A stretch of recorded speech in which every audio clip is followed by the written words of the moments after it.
Bem-vindos a mais um vídeo do canal Conhecimentos da Humanidade, e hoje é dia de falar do oráculo mais antigo do mundo, a geomancia.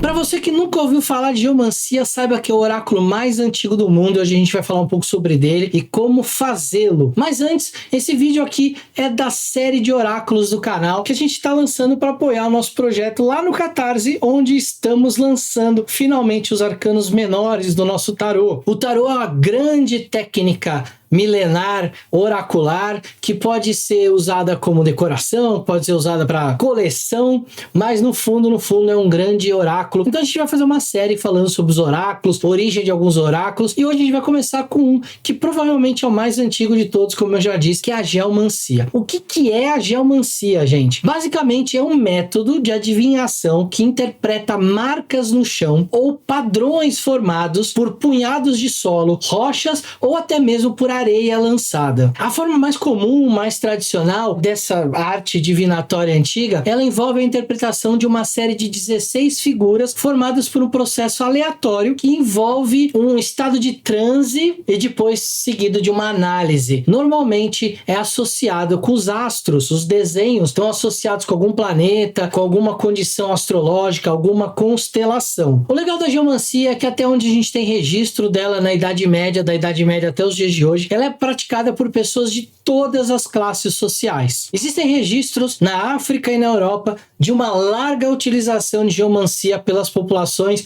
na Idade Média e também durante o Iluminismo e a Renascença. Durante o período renascentista, onde a magia renasce junto com a ciência, ela foi classificada como uma das 7 artes proibidas, junto com a necromancia, a hidromancia, a aeromancia, a piromancia, a quiromancia e a espatulamancia. Nós vamos voltar aqui à geomancia. Como eu disse, então, ela é uma técnica com terra e com desenhos. Nós sabemos, por indícios arqueológicos, de que a geomancia é praticada desde a pré-história. Por que a gente sabe disso? Por marcas em ossos, por marcas em coisas que com o tempo originaram os dados que a gente tem hoje. Vocês vão ver durante o vídeo, quando eu for explicando um pouco melhor a geomancia e mostrando os desenhos que ela forma, o quanto isso é parecido com os dados de 6 faces com os pontinhos que a gente tem hoje. A gente tem registro de uso disso na China, pelos celtas, pelos nórdicos e principalmente por todos os povos do continente africano. Eu ouso dizer que essa tradição veio de lá. E por que eu ouso dizer isso? Porque em algum momento da história da humanidade essa técnica se perdeu, pelo menos se perdeu os registros, e os árabes ressuscitaram, vamos dizer assim, essa prática, levando ela para a Europa durante a Idade Média. Mas era muito comum que os árabes, através das caravanas, percorrendo o deserto, ou ali na Península Arábica, ou na África, tinham contato com esses povos, desses locais, e aprendiam muitas coisas e muitas tradições com esses povos. Existem alguns nomes de constelação em árabe que são muito parecidos com nomes de orixás dos Yorubás, por exemplo. Então pode ser, e aqui é uma especulação, que esses povos, não só o contato comercial que eles fizeram por milênios, foi algo intensamente praticado, mas também a troca cultural. E esse oráculo de ossos, esse oráculo de mexer na terra, provavelmente deve ter vindo da África. Os árabes devem ter levado isso para as regiões lá da Pérsia, da Península Arábica, e depois a gente sabe que foram os árabes que levaram isso para a Europa. Qualquer ida de museu lá no British Museum ou lá no Metropolitan, vocês podem ver oráculos africanos feitos de terra, com uma vareta onde era desenhado símbolos específicos. Oráculos esses muito antigos e muito anteriores à época onde a gente tem documentado o uso da geomancia pelos árabes e pelos europeus da Idade Média. Então, a minha suposição talvez não esteja tão errada assim, porque a gente tem muitos indícios históricos de que isso nasceu na África e de lá acabou se espalhando para outros povos e outros continentes. Cada local do globo vai ter uma forma diferente de fazer isso. Por exemplo, na China, a geomancia evoluiu e se tornou o Feng Shui, que você já deve ter ouvido falar, que tem a ver ali com posicionar coisas, energias, mediante as posições da Terra, ou como a Terra se comporta. Afinal, a Terra tem o seu eletromagnetismo, suas linhas telúricas de baixo magnetismo, enfim. Dentro desse entendimento, o Feng Shui é aplicado hoje. Mas não só isso, na Europa ele também passou por algumas modificações, e o quarto livro, por exemplo, de Filosofia Oculta do Agripa, que é um pseudepígrafo, ou seja, provavelmente não é dele, foi associado a ele, mas não foi ele que escreveu, ele toca nesse assunto, ele fala de geomancia, mas é um outro autor chamado Robert Fludd, que viveu de 1574 a 1637, e ele era um médico inglês ocultista. É esse cara que realmente vai descrever um pouco melhor para nós a geomancia que era praticada na Idade Média, para nós termos uma ideia de como ela era feita. Falando agora da geomancia, de como ela funciona. Como todo oráculo, ela precisa de um sistema. Os oráculos não são só algo que, meu Deus, eu estou aqui adivinhando isso. Não, existe um sistema, existe uma linguagem, existe um vocabulário que precisa ser interpretado baseado nos símbolos. Os oráculos partem do princípio que nada no universo é por acaso, que tudo que acontece tem um motivo para acontecer, tem uma precisão matemática que leva as coisas a acontecerem daquele jeito. O que a gente não entende, a gente chama de probabilidade, mas probabilidade nada mais é do que uma incompetência nossa de conseguir lidar com todos os dados que estão imputados naquela equação para que a gente consiga saber qual é o resultado. Então, por exemplo, se eu vou jogar um dado e eu sei a força que eu joguei, consigo calcular a força que eu joguei com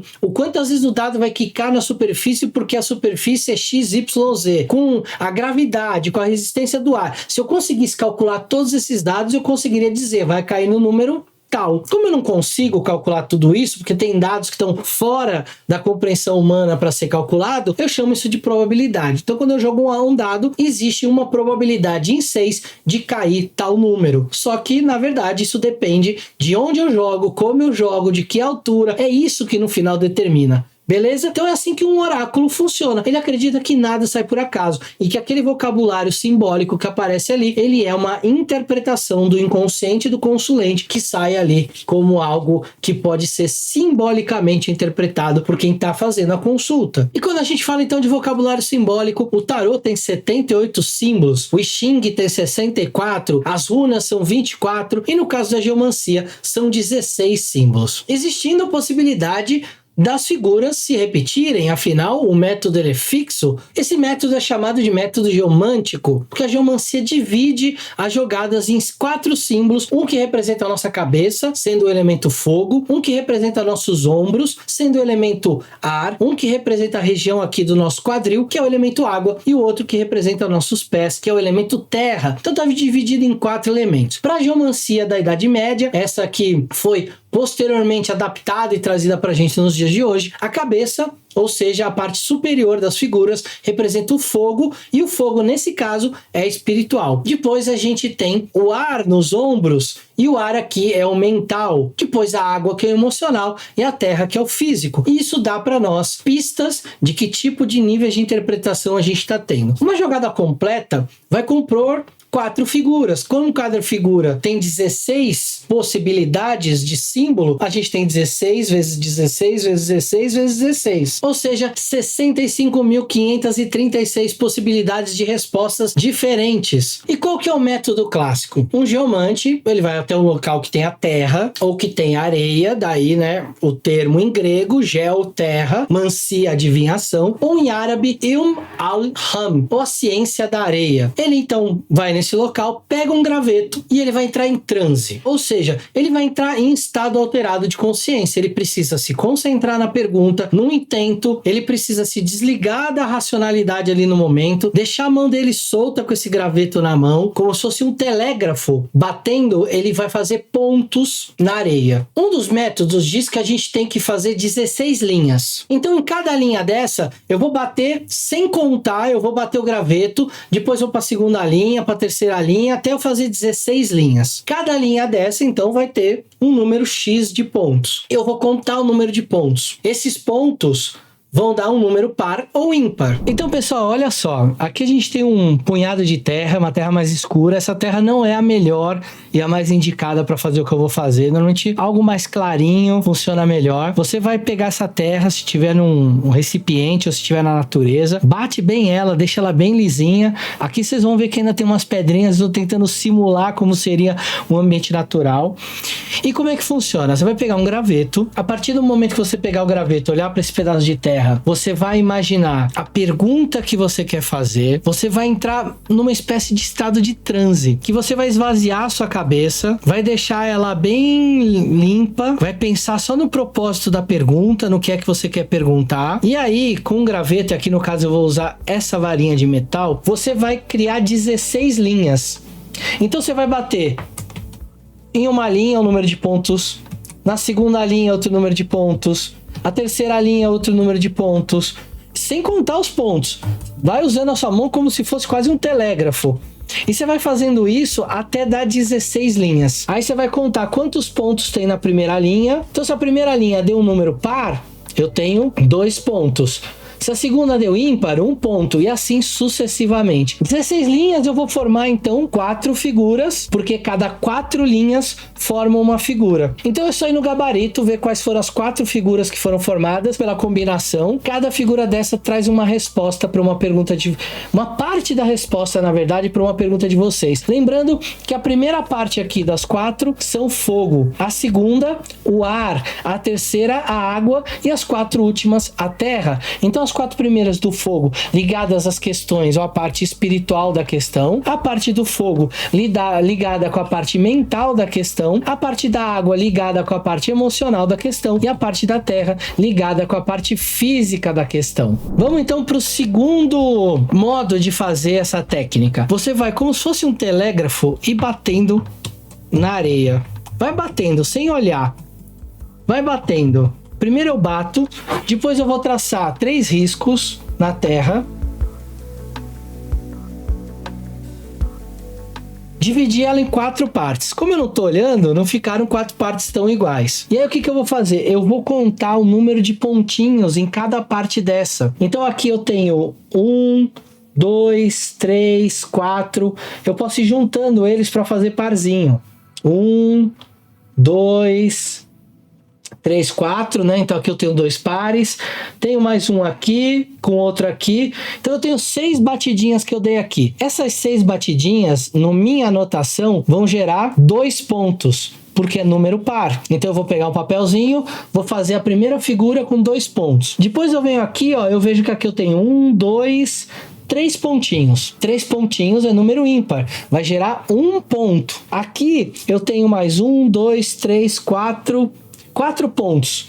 Aqui então é par, gera 2 pontos. E por fim, eu tenho aqui 1, 2, 3, 4, 5, 6, 7, 8 pontos. Par de novo, eu vou ter 2 pontos. A minha figura então vai ficar com 2 pontos, 1 ponto, 2 pontos, 2 pontos. E aí eu vou lá no gabarito para ver qual é a figura que tem essa configuração. Olhando lá no nosso gabarito, a gente vai ver que essa figura é a que a gente chama de Rubeus, que é o vermelho. Bem, então você viu aí as figuras que ficaram desenhadas ali na Terra. Vamos falar um pouco de cada uma dessas figuras então. Populus, que é o povo, representa uma energia noturna, estável e é um número par. Tá ligada à Lua, tem todos os aspectos passivos, simboliza multidão, simboliza aglomeração e, por consequência, uma estabilidade por inércia, ou até mesmo uma manutenção da sua condição atual. Depois vem Laetitia, que é a alegria, que é uma energia noturna, móvel e ímpar. Está ligada a Júpiter, tem apenas o fogo como ativo e é uma figura positiva que representa a alegria e a celebração, mas é algo fugaz, algo rápido, passageiro. Depois vem Rubeus, que é o vermelho, que é noturna, móvel e ímpar, está ligada ao planeta Marte. Tem apenas o ar ativo e é uma figura maligna porque simboliza as paixões descontroladas, uma sexualidade destrutiva. A próxima é a Fortuna Menor, que é noturna, móvel e par, tá ligada ao Sol, tem fogo e ar ativo e é uma figura muito positiva, simboliza sucesso, mas depende muito mais dos outros do que de si mesmo. Pois é o Albus, que é o branco, que é uma energia diurna, estável e ímpar, tá ligada ao planeta Mercúrio. E tem apenas a água ativa. É uma figura positiva, não tão forte, né, como Júpiter, mas ela simboliza a paz, a reflexão e a meditação. Aí vem a Mício, que é a perda. Ela é noturna, ela é móvel, ela é par e está ligada ao planeta Vênus. Tem o fogo do espiritual e a água do emocional como ativa, mas ela é negativa porque tem a ver com perda, exceto quando a gente quer perder algo que não seja algo que a gente queira. Por exemplo, uma doença. Pois em conjunctio, que é a conjunção noturna, móvel, par, está ligada a Mercúrio também, tem o ar e a água ativos, e é uma figura mais neutra, representa apenas uma reunião de fatores para levar a determinado objetivo. Depois vem a Cauda Draconis, que é noturna, móvel e ímpar, é ligada ao nodo sul da Lua. Tem apenas a água passiva e é uma figura muito negativa, normalmente simbolizando fins, términos, muitas vezes inclusive morte. Pois vem a Tristitia, que é a tristeza, ela é noturna, ela é estável e é ímpar, está ligada a Saturno, tem apenas a Terra ativa. Normalmente ela é negativa porque ela representa uma melancolia ou uma ocultação de algo, algum segredo, alguma coisa que estão te escondendo. Em determinados casos, se for, por exemplo, num projeto que você quer fazer, ela pode entrar no jogo como algo que representa uma fundação ou uma base sólida para que aquilo aconteça. Ah, Léo, e como é que eu decido? É a intuição da hora. Tem a ver com a pergunta que o consulente fez. Vamos para a próxima. Cárcer, a prisão. Ela é diurna, estável e par. Está ligada a Saturno, tem fogo e terra ativos e tende a ser uma figura negativa, podendo simbolizar uma estabilidade, mas uma estabilidade no sentido de você ficar preso naquilo e não conseguir sair daquilo. Mas geralmente vai além daquela outra forma geomântica. Ela realmente significa uma prisão. É mais do que algo que você está meio inerte, meio preguiçoso. É algo que você está preso naquilo de uma forma que você não consegue se libertar. Depois vem Acquisitio, que é a aquisição, uma energia diurna, estável, par, tá ligada a Júpiter, tem a terra e o ar ativos e ela é bem positiva. Sobretudo quando a gente está falando de ganhos, de dinheiro, de projetos, de coisas que tem a ver mesmo com bens materiais. Próximo que a gente vai falar é Puer, o menino. Ela é diurna, ela é móvel, ela é ímpar, ela tá ligada a Marte e tem apenas a água passiva. Simboliza tradicionalmente o lado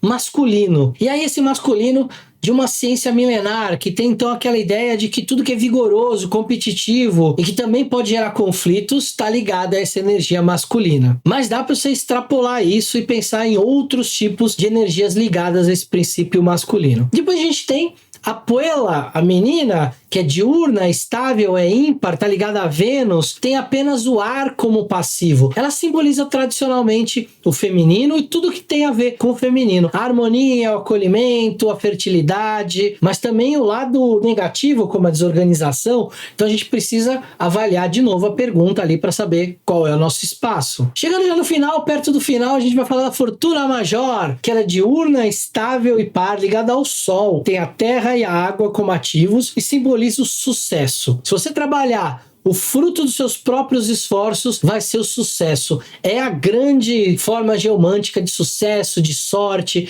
tá ligada à fortuna maior. A próxima é a Caput Draconis, a cabeça do dragão. Ela é diurna, ela é estável e é par. E tá ligada ao nodo norte da Lua. Tem apenas o fogo como passivo e ela simboliza começos, inícios de jornadas. E a última forma geomântica é a Via, que é diurna, que é móvel e ela é par. Está ligada à Lua, tem todos os elementos ativos e ela pode ser positiva ou negativa dependendo do contexto, mas ela sempre representa uma instabilidade e uma mudança, muitas vezes de forma caótica, porque você estava numa inércia e é só esse caos para te tirar desse marasmo aí que você se encontrava e para você poder se mover. Agora que você já viu as formas e a interpretação das formas, o que você acha de brincar um pouco com isso? Uma outra forma que você pode fazer também é de pegar muitas pedras e jogar essas pedras na areia e depois dividir essas pedras em quadrantes e determinar o número de formas pares ou ímpares. Monta a sua figura ali geomântica com 1 ou 2 pontos e também vai ter uma resposta para suas dúvidas. Alguns oráculos jogados na Terra funcionam com essa técnica, mas isso é assunto para um outro vídeo. Espero que vocês tenham gostado do vídeo de hoje, tenham aprendido um pouco mais sobre a geomancia, talvez o oráculo mais antigo aí que a gente tem a notícia. E se você gostou e gosta do canal, não esquece de dar uma olhada lá no Catarse. A gente está com o nosso financiamento coletivo dos arcanos menores do tarô, agora em 2021, né? A gente lançou o financiamento em julho, vai até setembro. Se você está vendo depois disso, não tem problema, espero que você tenha aprendido bastante. Na descrição do vídeo tem o link para o nosso projeto. Espero que vocês tenham gostado. Esfirras ativas, diurnas, passivas e noturnas para vocês. Que a gente se veja no próximo vídeo dessa série. Um beijo, até lá!